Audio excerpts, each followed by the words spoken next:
What is up, everybody, and how's it going? I'm Alex Goldstick, and you are listening to the Spring Forward podcast. Well, spring is finally here. We're recording in Austin, Texas, where we'll be through the end of next week while the Spring League is in session.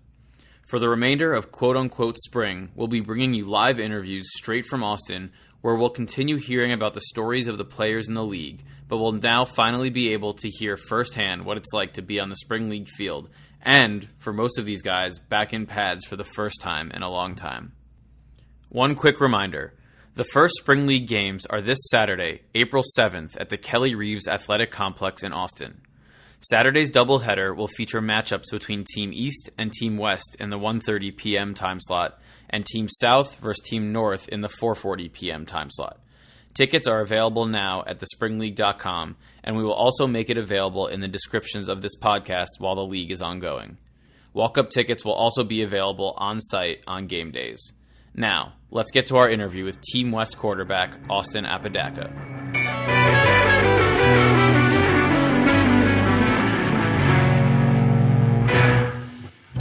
Austin Apodaca is a 6'3" quarterback on Team West in the Spring League. He's a graduate of the University of New Mexico, but began his college career at Washington State.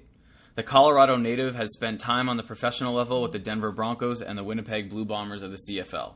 He's the first live guest from the Spring League, and we now welcome him onto the Spring Forward pod. Austin, how you doing? Good, man. I'm happy to be here. I appreciate you having me. So before we go back and cover your football history, we're exactly 1 week since quarterbacks and receivers reported to the Spring League. Yeah. What's this experience in Austin been like for you so far? Yeah, it's been fun, man. All my expectations were here to come here and, just have fun, throw the ball around. At the end of the day, show what I can do, and I think, I feel like we've done a pretty good job of that overall from a team standpoint. And I think over anything, it's just been a lot of fun to meet a bunch of cool guys and play football again. So that's what I was looking forward to doing, and I'm doing it. So can't complain, man. You're from Longmont, Colorado, which is in the Boulder area. Yep. And you ended up going to Washington State out of a high school, which competes against CU in the Pac-12. Yeah. Did you get any looks from the Buffs out of high school? I didn't. No, I didn't. They had a coaching staff that unfortunately didn't really like recruiting Colorado kids. So got some other recruitment out of high school from a lot of Pac-12 schools, but they were not one of them. So did the thought of competing against your hometown school cross your mind when you went to Washington State? Oh, yeah, no doubt about it. I mean, I kind of circled the schedule. Obviously left there early, but circled the schedule when we would be coming to Boulder, but obviously never got to that point. But no, it was fun, man. I got to play against CSU when I went to New Mexico, so it was fun playing against my hometown team and just getting to go against those guys. So even given Colorado's aversion to in-state recruits, yeah, your college career got off to a start that I'm sure you wanted it to. You went to a Big Five school, right, in the Pac-12. What was high school recruiting like for you in general? Yeah, high school recruiting for me was interesting. I went to a kind of a smaller school in Colorado, 3A out of 5A in Colorado. Did well in high school. Got recruited, like you said, by some Power 5 schools. I was kind of living the dream, wanted to go and play and throw it around, and ultimately went to Washington State. Felt like that was the best fit. So the recruiting process, just getting recruited by schools like Oregon and Washington State and Colorado State and some schools like that, pretty cool to go through, and something I always dreamt about. So it was kind of a cool deal going through that. Washington State was one of the most pass-heavy offenses in the country when you were there, and that must be nice for a quarterback.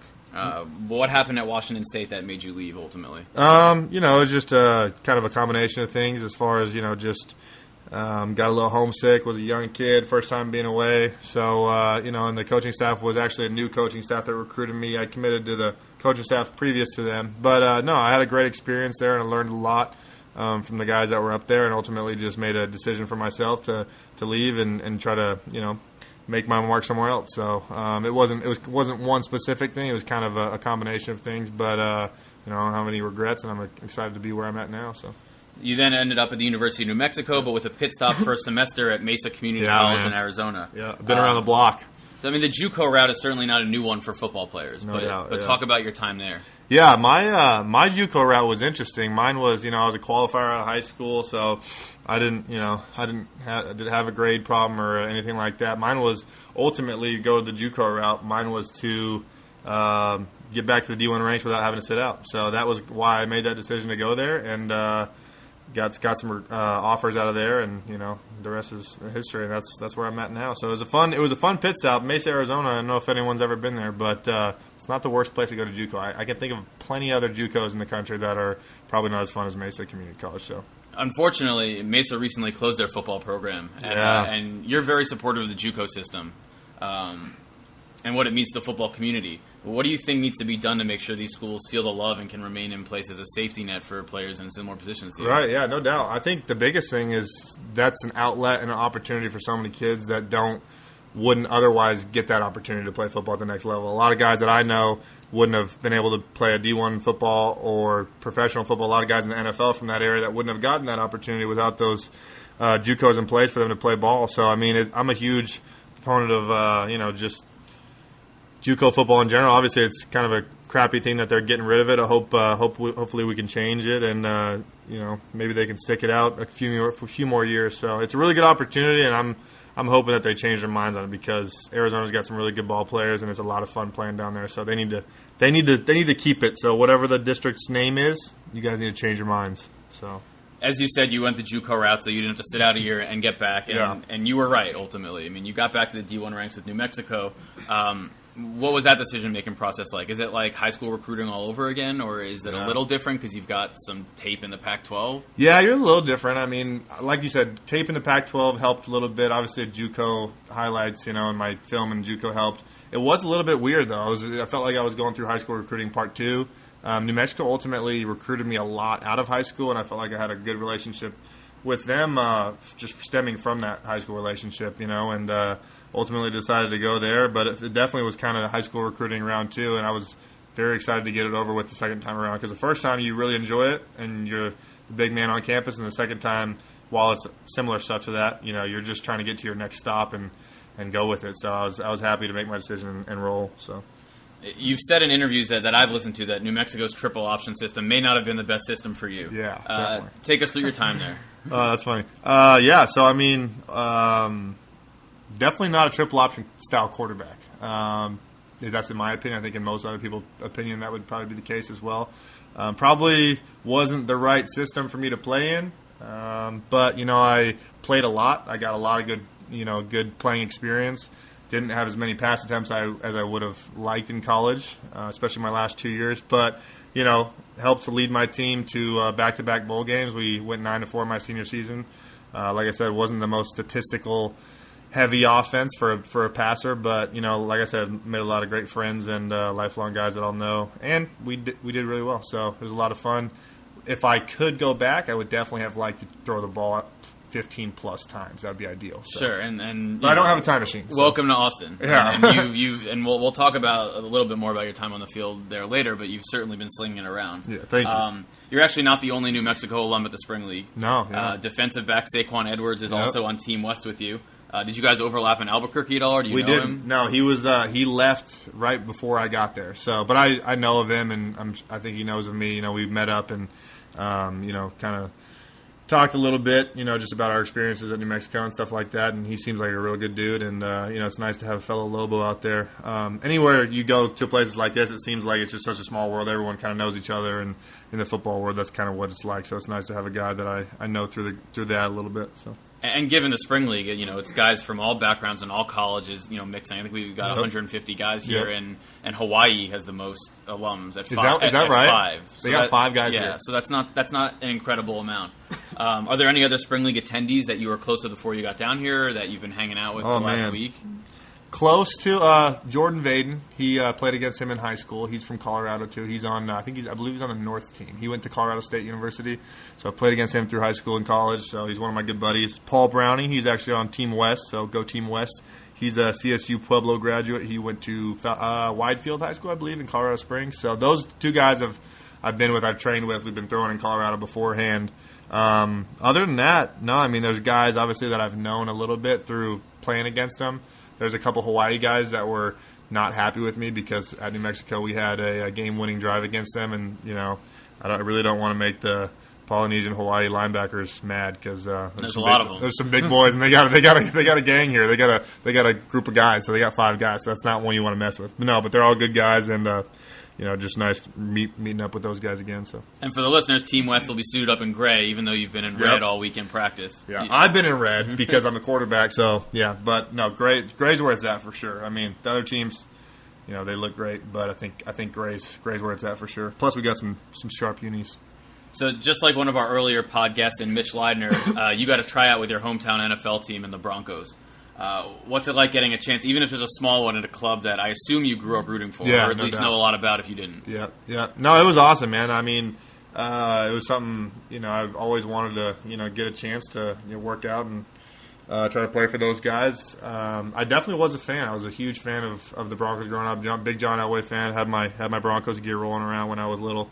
It was cool, man. I think once you get to that level of you're going into the draft and stuff like that and getting prepared for that, you kind of try your best to put those things aside just because you want to, be professional and treat it like that. But it was definitely a fun experience to get in front of those guys and meet John Elway and, Coach Joseph and all those guys and be at the facility that I've, drove past since I was a little guy. So, no, it was a lot of fun. So hopefully I can get another chance with whether it be them or any of the other 31 teams in the NFL. So, and for those that haven't been, Colorado and Denver is a great sports town. I mean, you rolled in here with your Rockies hat. I got my Rockies hat on, so big Rockies guy. So the Broncos ultimately didn't work out, but you get a cool experience, and then you did get some game experience in Canada with the Winnipeg Blue Bombers. Yep. That was during their preseason last year. Did anything about the pro game surprise you? And we'll talk about Canadian football. Yeah, next, right. That's another story. Yeah. No, the pro game is obviously fast. I think the biggest thing that I got out of my time so far in the pro game is just how, obviously it's kind of understood, but how professional guys are. Everyone's, you're doing your job or you're getting cut, and you definitely gotta get in the playbook. You gotta work on your craft, and I think I'd say that's the biggest difference between college and pro is that while college guys are dedicated to their craft and everything, at the pro level it's just a different level. You got to be one step ahead of everyone else if you want to keep your job and last in it and stick in it. So I think that's the biggest thing, and I feel like this second go around for me is something I've definitely learned from going through it a little bit. So it's been a lot of fun just trying to be as good a pro as possible. So. And as far as you understand the Canadian game, what are the major differences that maybe you don't realize growing up in the States? So there's plenty of differences. Obviously, once you kind of get in it, you know them a little bit more. There's big differences. You add another guy on the field. The field is much, much bigger. It seems like you're throwing it 70 yards to throw a 5-yard hitch. The waggle, so all the receivers can go in motion at one time, which is obviously different from the American game.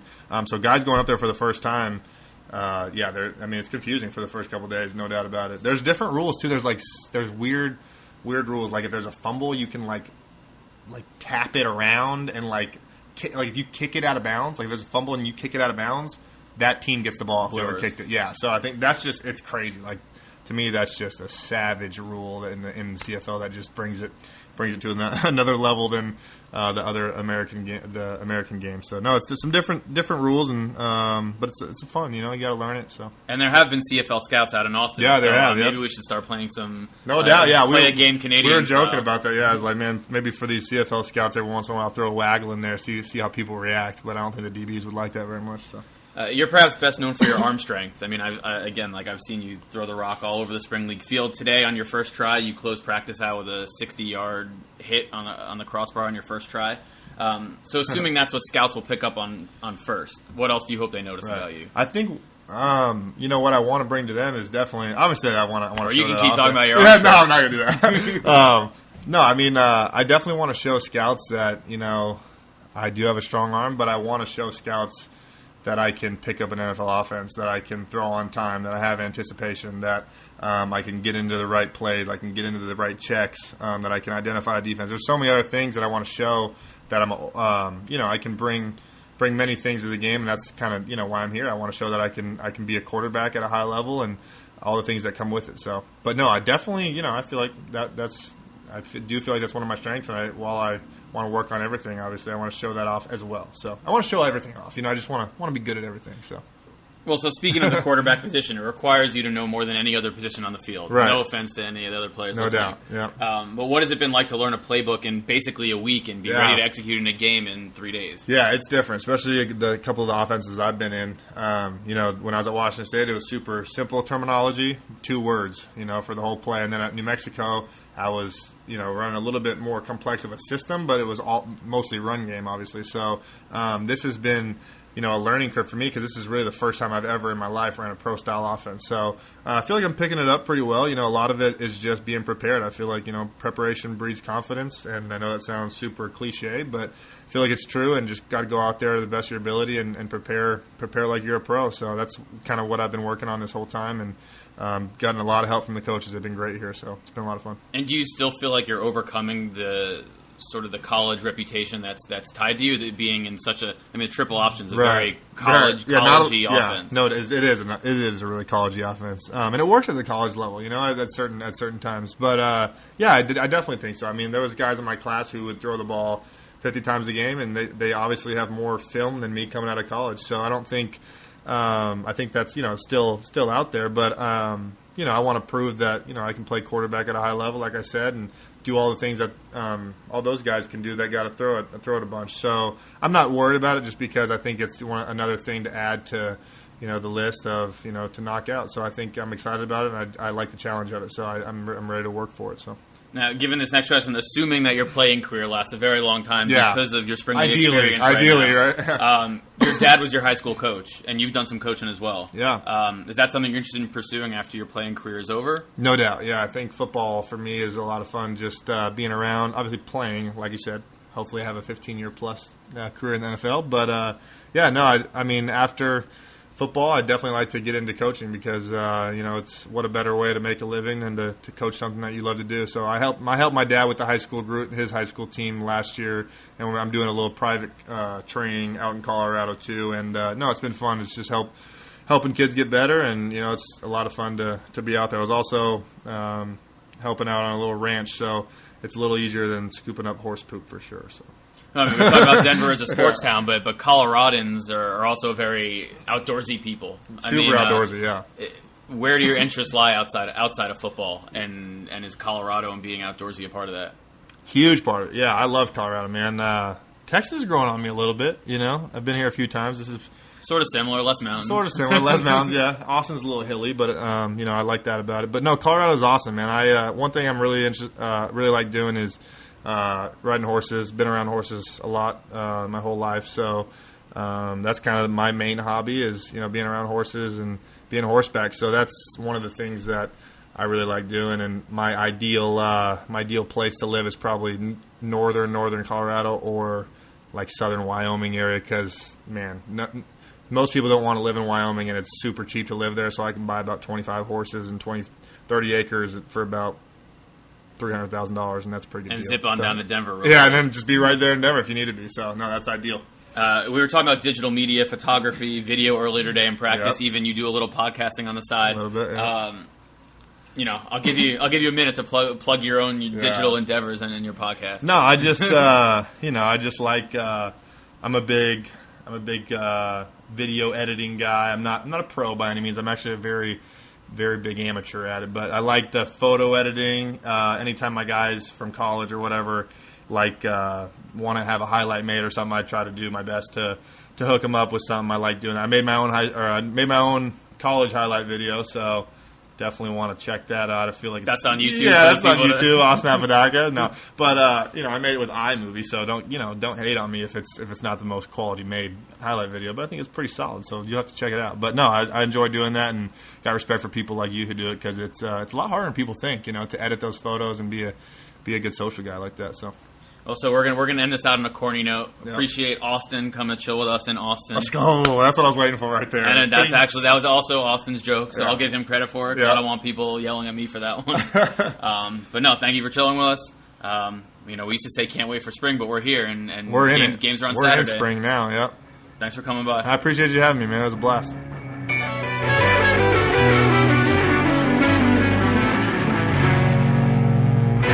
All right. Well, that will bring us to the end of our first episode from the ground in Austin. Thanks to Austin for taking a break studying his playbook to sit down with me for a few minutes and chop it up about his football life. Best of luck to him moving forward, and especially this Saturday. Once again, head to thespringleague.com to buy tickets for this weekend's game, or check out the link in the description of this episode. You can follow Austin on social media at @TheRealPapaDoc. You can follow the Spring League on Twitter, Facebook, and Instagram at The Spring League.